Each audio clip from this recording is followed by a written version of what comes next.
Assalamualaikum warahmatullahi wabarakatuh. Apa kabar teman-teman semuanya? Kali ini kita akan mendengarkan kisah Nabi Sulaiman dan burung hut-hut. Yuk kita dengarkan. Bismillahirrahmanirrahim. Nabi Sulaiman pernah bernazar akan berkeliling dunia setelah Baitul Maqdis selesai dibangun. Maka berangkatlah Nabi Sulaiman beserta para pasukannya. Mereka akhirnya tiba di lembah Asgalan, sebuah lembah yang dihuni oleh kerajaan semut. Sang Raja Semut memerintahkan seluruh rakyatnya untuk bersembunyi karena pasukan Nabi Sulaiman sudah dekat. Dan saat tiba di lembah tersebut, Nabi Sulaiman memerintahkan agar pasukannya berhenti sejenak.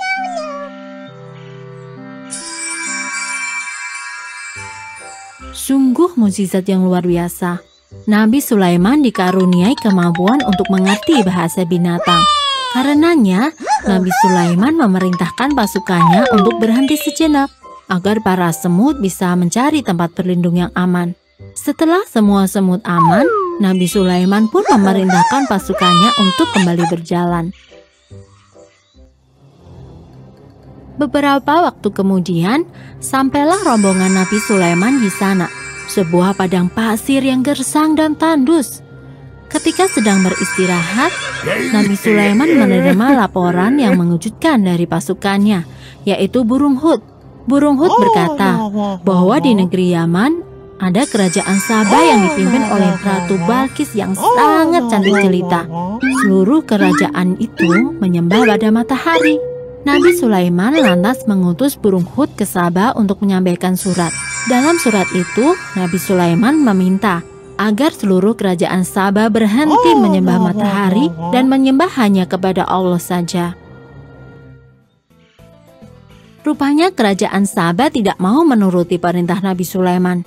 Ratu Balqis mengutus pengawalnya untuk menemui Nabi Sulaiman sambil membawa hadiah. Jika Nabi Sulaiman menerima hadiah tersebut, pastilah ia hanya manusia biasa dan bukan utusan Tuhan. Kabar tentang rencana Ratu Balqis didengar oleh burung hut. Segera saja burung hut menemui Nabi Sulaiman. Mendengar berita tersebut, Nabi Sulaiman mengerahkan seluruh pasukannya, baik itu manusia, jin, ataupun binatang, untuk membangun sebuah istana yang megah. Istana itu selesai sebelum utusan Ratu Balqis tiba. Istana yang begitu megah menggambarkan kejayaan Bani Israel dan kemuliaan Raja Sulaiman sebagai Nabi Allah. Utusan Ratu Balqis merasa ciut. Kekayaan negeri Sabah bukanlah tandingan Raja Sulaiman. Munzir, utusan sang ratu, menyampaikan pesan bahwa kerajaan Sabah tidak akan tunduk pada Raja Sulaiman. Dan Tuhan mereka tetaplah matahari. Mendengar pesan itu, Nabi Sulaiman berkata, "Sungguh, kami akan mendatangi kalian dengan bala tentara yang kalian pasti tidak akan sanggup untuk melawannya." Ancaman Nabi Sulaiman tentang perang membuat Ratu Balqis cemas. Ia bersama para tetua kerajaan berdoa kepada matahari untuk meminta petunjuk. Namun, matahari tidak memberikan jawaban. Pada saat itulah Ratu Balqis sadar, matahari bukanlah Tuhan. Maka ia bersama rombongan kerajaan pergi menuju istana Sulaiman. Sebelum Ratu Balqis tiba, Raja Sulaiman memerintahkan kepada pasukannya untuk membawa singgasana atau kursi Ratu Balqis ke istananya. Jin Ifrit yang merasa hebat menyanggupinya. Namun ia gagal. Jarak istana Ratu Bilqis dan istana Raja Sulaiman sangatlah jauh. Hingga akhirnya ada seorang ahli kitab yang sanggup membawa kursi tersebut. Begitu tiba di istana Raja Sulaiman, Ratu Balqis terkejut melihat kursinya ada di situ dan lebih cepat daripada dirinya. Kemudian ia pun mengakui Raja Sulaiman sebagai nabi dan berjanji untuk bertaubat serta beriman kepada Allah Ta'ala. Nabi Sulaiman kemudian menikah dengan Ratu Balqis. Dan itu artinya kerajaan Bani Israel bersatu dengan kerajaan Sabah. Kekuatan ini menjadikan mereka semakin besar dan berjaya. Hidup dalam cahaya iman sesuai dengan ajaran Nabi Sulaiman. Nah, bagaimana teman-teman ceritanya dari Nabi Sulaiman dan burung hut-hut? Seru nggak? Seru! Insya Allah seru ya, teman-teman. Insya Allah suka. Nah, dari cerita tadi, teman-teman bisa tahu tuh, kita bisa mengenal. Ternyata dari 25 nabi yang harus kita yakini sebagai orang Islam, ada salah satu nabi yaitu Nabi Sulaiman alaihissalam. Dia memiliki kelebihan. Allah memberikan kelebihan atau yang disebut mukjizat kepada nabi atau rasul atau utusannya untuk memberikan petunjuk bahwa mereka adalah orang-orang pilihan Allah.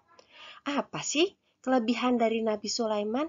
Salah satu kelebihannya adalah Nabi Sulaiman dapat mengerti bahasa makhluk selain manusia, bahasa binatang dan bahasa bangsa jin.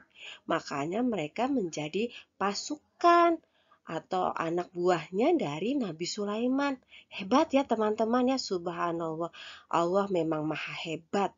Nah, dari itu teman-teman bisa tahu siapa Nabi Sulaiman. Dan kelebihan Nabi Sulaiman yang lain nanti ya kita ceritakan di kisah-kisah lainnya. Ayo, siapa yang penasaran dengan bentuknya burung hut seperti apa? Nih, Bunda punya loh gambarnya. Seperti ini ya teman-teman. Lucu ya, cantik dia. Dia punya gradasi bulu yang lucu sekali, yang unik. Gradasinya hitam dan putih. Dia mempunyai mahkota berwarna kuning keemasan dengan bintik-bintik hitam.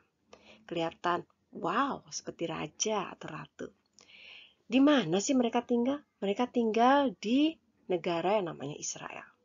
Tetapi jangan salah, di negara kita, di Indonesia ada juga loh. Mereka bisa kita temukan di Pulau Kalimantan dan Sumatera. Kelebihan dari burung ini, mereka dapat menempuh jarak jauh untuk migrasi. Dari tempat aslinya dia bisa sampai ke negara India loh teman-teman. Kemudian mereka juga bisa mengeluarkan bau yang sangat menusuk yang membuat musuh-musuhnya pergi. Itulah alat mereka untuk melindungi dirinya, yaitu bau. Jadi kalau musuhnya datang, mereka mengeluarkan bau, musuhnya kabur. Bau apaan nih? Siapa yang kentut? Gitu.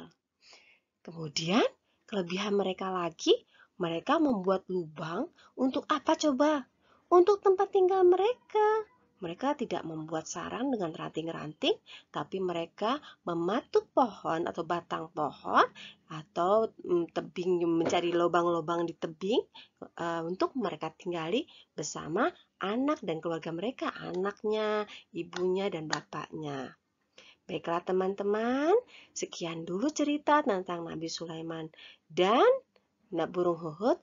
Alhamdulillahirabbil alamin. Selanjutnya teman-teman bisa menceritakan kembali ya kisah tentang Nabi Sulaiman dan burung hut. Assalamualaikum warahmatullahi wabarakatuh.